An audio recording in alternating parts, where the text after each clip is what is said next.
I'm Madeline Cates. Hi, I'm Angela's son. Well, actually, in freshman year, my mom put up a really big fight about letting me take a lot of honors classes. I think I had to actively fight her for a month to try to take as many honors classes as I wanted to, and I mostly wanted to take them because I wanted to challenge myself.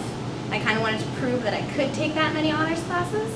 I feel like it's one of those things that sort of started trying to impress others and trying to please others, and then eventually it sort of turns into trying to really do well to make myself happy and to be like, wow, I accomplished this thing that was super hard, and at the end of it I met my goal and I did as well as I wanted to do, and there were many times I wanted to give up, but I reached it and there's a tangible ending goal. It depends on the subject. It does depend on the subject. Yeah. I feel like I've retained a lot of chem and maybe math to some extent.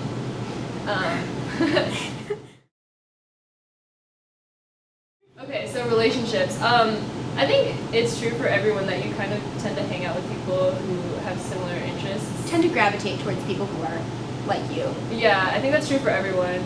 So I would say that a lot of my friends are also really high achievers. Yeah, people who tend to work really hard, are very ambitious, try really hard in school. We all kind of know what it's like to be really, really stressed and to have a bunch of stuff due and to have a huge test and just feel super overwhelmed, and it's nice to be able to help out others and also have someone who can kind of help and comfort you.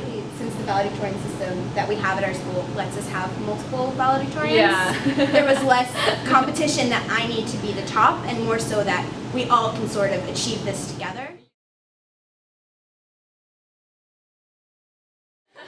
I think some classes make it more difficult than others.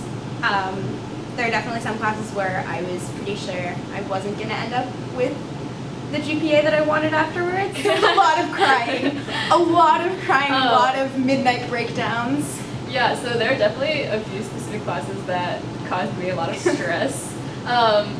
Particularly junior year, US History, 2 AP. For the entirety, the entire year, I was sure I was going to get a B in that class, so I thought I was going to drop as valedictorian, but then right at the end, I think extra credit pushed me up where I barely rounded to an A, so I guess it worked out in the end, but I was sure, I was completely sure I was not going to get an A in that class.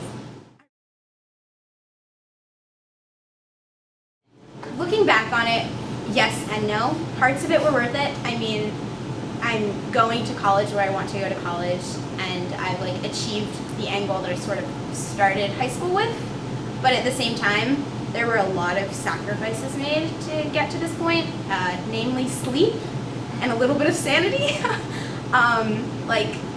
There were a lot of nights when I really just kind of wanted to go to sleep and not have to feel like I had to do so much work, and where I just kind of stayed up so late and just was tired and sort of an endless, constant cycle. And also I didn't really get to necessarily have the social life that I wanted to have in high school.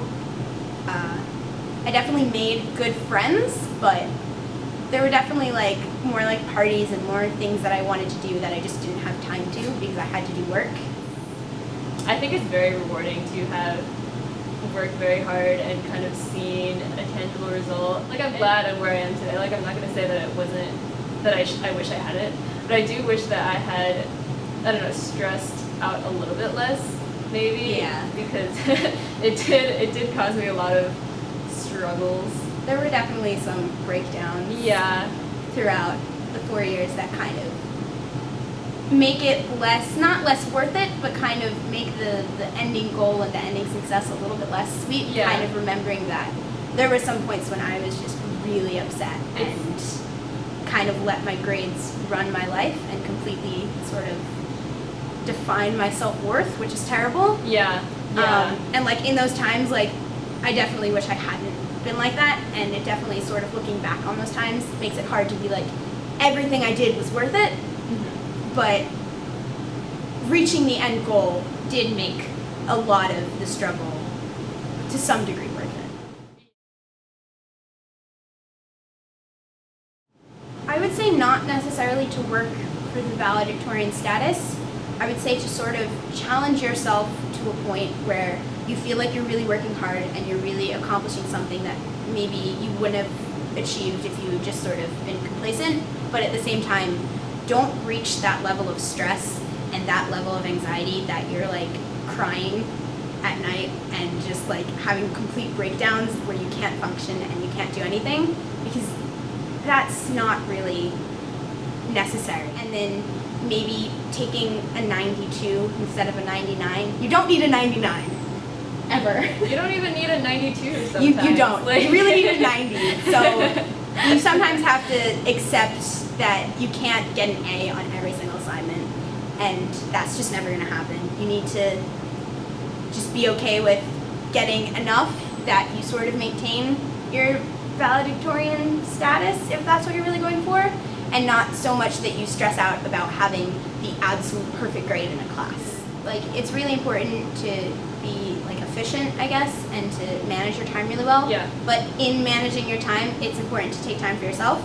And whether that means like exercising or like doing art or listening to music or hanging out with friends, sometimes taking a little bit of time off for yourself can really help you be efficient and learn things in the long run. Another thing I would say is that while it's really nice to, I guess, have the status of being valedictorian, please remember, like, that's really not the only thing that matters. There are so many other things. Like, don't neglect your friendships, your relationships with anyone, your friends, your family, other people. Don't neglect, extracurriculars, hobbies that you enjoy doing. Like, school is not the only thing. Like, it's important, do well, but don't neglect other things, because they're important too. If you become valedictorian, it's not gonna solve all your problems.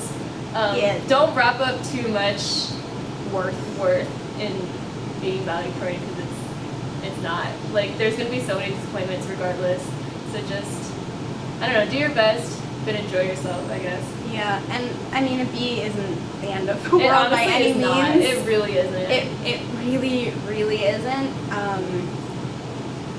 One of the things that can happen when you're sort of aiming for valedictorian is that you get so caught up in this sort of bubble of like, I need to be perfect in my grades. And like, one of the hard things about being surrounded by a lot of people who are super high achieving is that you sort of see everyone else doing all right and you feel like that's how everyone is. Your perspective gets really, really small. Yeah. And it's important to take a step back sometimes and see, like, you are, like, if you're near or at valedictorian, that's like ridiculous. I just want to say, like, I really believe, like, I very strongly believe this, that you're going to end up where you're supposed to be. So, like, don't worry about that one grade in that one class. Like, it's going to all be fine. It's not all about having the perfect everything. Yeah. Because if you spend so much time focused on, I need to have this valedictorian status and I need to be perfect in this, you can neglect a lot of things that in the long run can end up being more important to your happiness and more important to colleges and more important to just your general well-being. Even if you have many B's, you're still smart and talented. Yeah. Like, even if you have C's, you're still smart and talented. Yeah, like, grades do not define, there's not just one kind of intelligence. Everyone is intelligent and talented in some way.